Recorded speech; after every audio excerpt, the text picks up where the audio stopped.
Hi, everybody. Happy December, and welcome to your book talk for this month and leading into winter break. I hope that you're getting excited to get a hold of some good books to read as we are thinking about a little bit of time off from school. Don't forget that you can be putting books on hold and going to pick them up at that cart outside of the main office. Just know that you, when putting those books on hold, need to wait for that message on Schoology from Mrs. Kump or myself, and then stop by that cart outside of the office to pick up the books that you have placed on hold. Yeah, we're having all kinds of great luck getting those books to students, and please reach out if there's anything that we can help you with. We want to make sure that you're getting all kinds of good books to read. Speaking of reading, I know for some students right now it is hard to find time to read these days, especially finding time to read just for fun. And even for someone like myself, my job is reading, a lot of my job, and it's hard to find time to do it when other things are demanding your time. So I thought I'd take a couple minutes to talk about ways that you can be establishing that habit for reading again. One way is just to keep reading materials right at the ready when you have the time to be reading. The worst thing I think is you're in the mood to read something and you don't have anything ready to read. You'd like to read a book, a magazine, a graphic novel, and you don't have anything kind of next in line. So, this is a reason to keep that reading list going, to know that after you've finished reading something, you have that next item that you'd like to go and check out or find. Be sure that you're using not only our Valley Library, but I hope your Dakota County Library as well. Check out those books on our Mac and Via ebook reader on your iPad. Use different websites online if you found some things that you want to be reading about. Bookmark some of those sites if you find places that have articles that you'd like to go back and read. Another thing is to connect reading to your everyday life and making it a part of your schedule. If there's a time of day that works well for you to read, do it. For me, it's at night when my kids have gone to bed. For other people, they tend to do so, as a midday break, or maybe it's something that they do in the morning. Others are people who like to go outside, put in their earbuds, listen to an audiobook while they're out biking or walking. But find what works in your schedule, and the more that you build that into your schedule, the more that reading becomes part of what you do. Be sure that you're finding a way to connect your hobbies and your personal interests to reading, because the more that you read about topics you care about, the more interesting and satisfying reading becomes. If you are an animal person, if you like learning about space, if you like to know how things work, you're someone who loves to take things apart and kind of find out what they do and try and put them back together, find the things that you can read about to learn more about those. And then lastly, getting recommendations does not have to just come from your monthly book talk from me, but hopefully it comes from all over the place.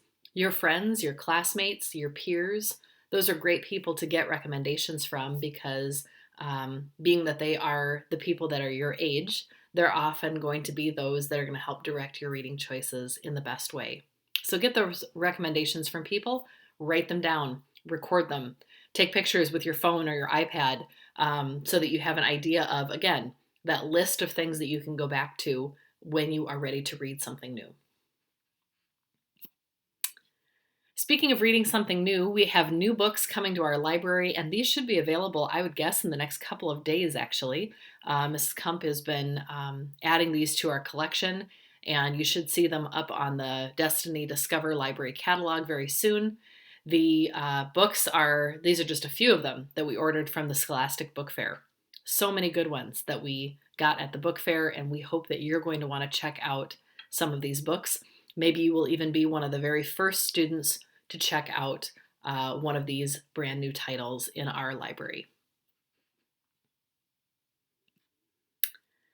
The first book I'm sharing with you today is a favorite in our sports section, and I think it's a favorite because it's not only sports, but also some mystery built in. This is by Josh Burke. It's the first in a series Although you could read this very first book and not have to continue the whole series either. It's kind of its own standalone story.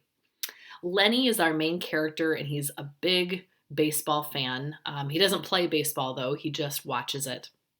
He and his two friends, Mike and other Mike, that's what he calls them, the three of them spend a lot of their evenings and weekends sitting outside on a couch. Yep, you heard that right.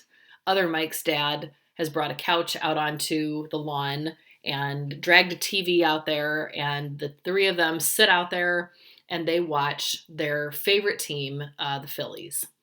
They watch these games, they pretend they're the announcers, and they are constantly yelling at the TV, yelling at the games. That's what they love to do. Well, Lenny decides to enter this contest to win a chance to announce at a Phillies game, and he wins.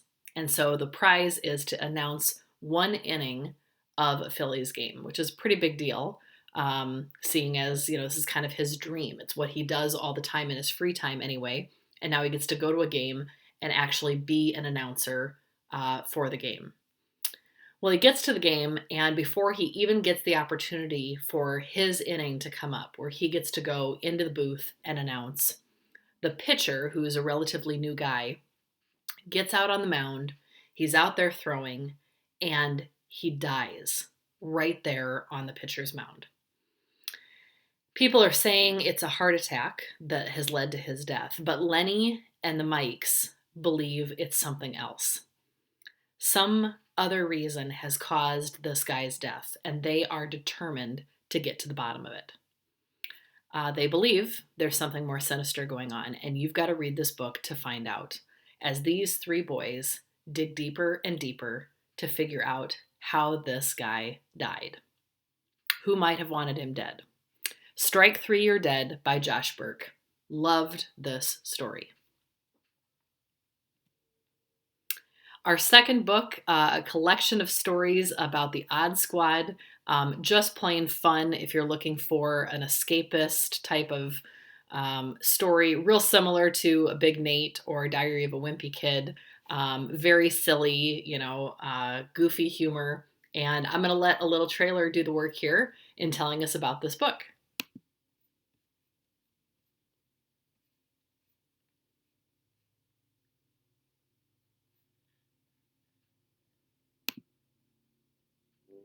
Three, two, one, go!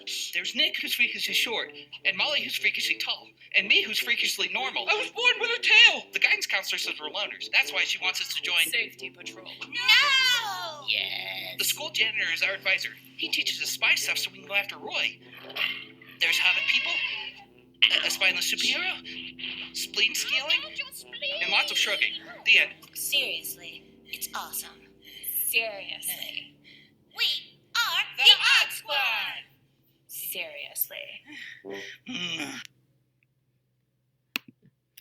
So it's a story of a couple of ragtag kids who don't really fit in with anybody else, and they find a way to fit in with each other due to a school counselor kind of getting them together in a group.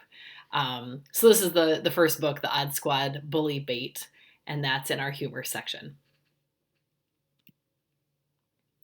I thought I'd better throw in a holiday story. This is in our short reads section. So all the books in the short reads section of the library, for those who aren't already familiar, these are all under 100 pages.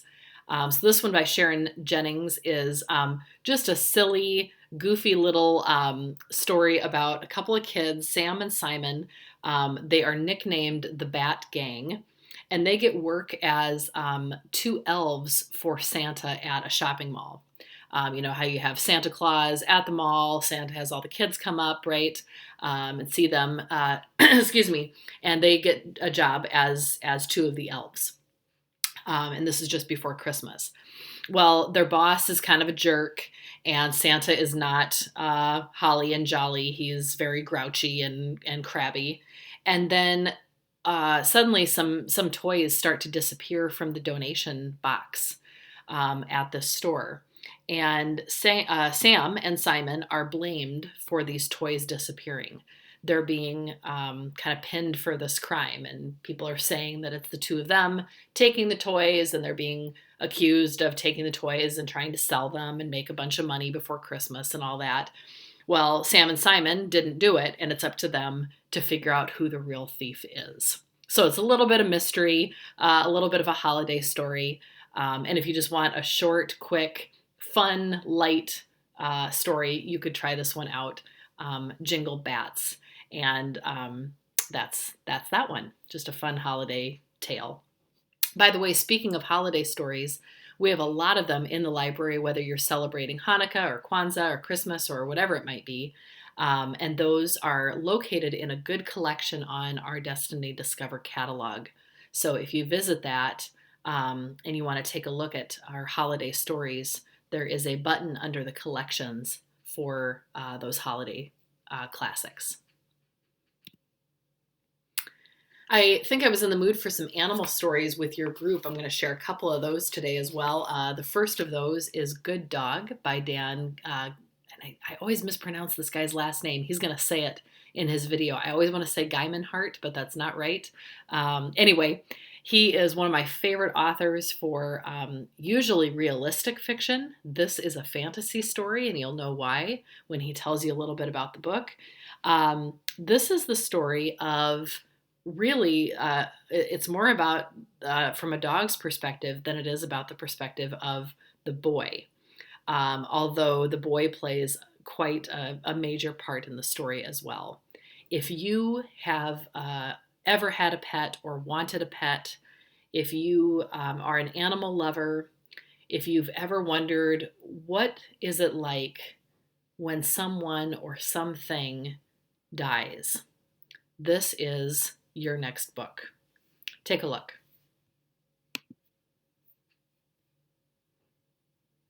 Hi, my name is Dan Gemeinhardt, and I'm so excited to be talking with you about my newest book, Good Dog.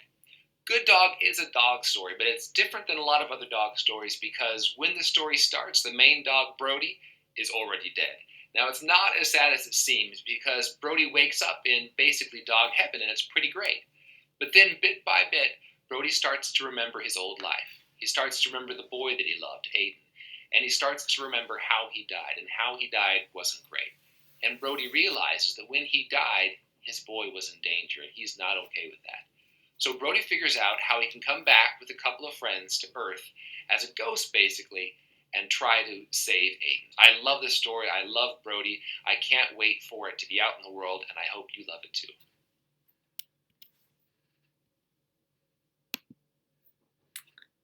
So check out that book. Again, I think if you've ever wondered what it might be like, and I love the idea of this dog coming back and wanting to make sure that his human is okay, that he kind of can't move on without that being figured out. My last read for you is also dog-based, How to Steal a Dog by Barbara O'Connor. This is a nice quick read. And this is about a girl named Georgina who is pretty desperate. Her family is in a bad situation. Her dad left the family.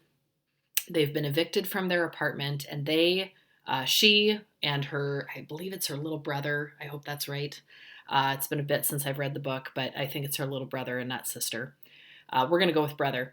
And her mom are all living out of their car. And that's where they've been for quite a while. It's been weeks. Georgina does not want to be there, and of course, her mom and her brother don't either. Her mom's been working a couple different jobs, so most of the time, Georgina and her brother are on their own, making do. So Georgina's decided, okay, while mom is working, I'm also going to try and find a way to make some money because we've got to get out of here. We cannot live out of our car. This is not a sustainable situation. So Georgina decides she's going to find a way to make money, and she sees the opportunity one day when she sees a missing dog poster. She figures, okay, there's a $500 reward. I'm going to find that dog, and I'm going to get the money, and we can use that money toward finding a place to live, and this is going to be our new start. Well, finding that missing dog is not looking like a real decent possibility. So Georgina gets creative and decides the next best thing would be to find a dog that looks a lot like the missing dog. She decides she's going to just borrow the right dog and figures if she can just do that, the owners will give her a reward, and then she can kind of go from there. This story is full of humor. It's full of things not going exactly the way that Georgina expects them to go, and they're not going to go the way you predict them to go either.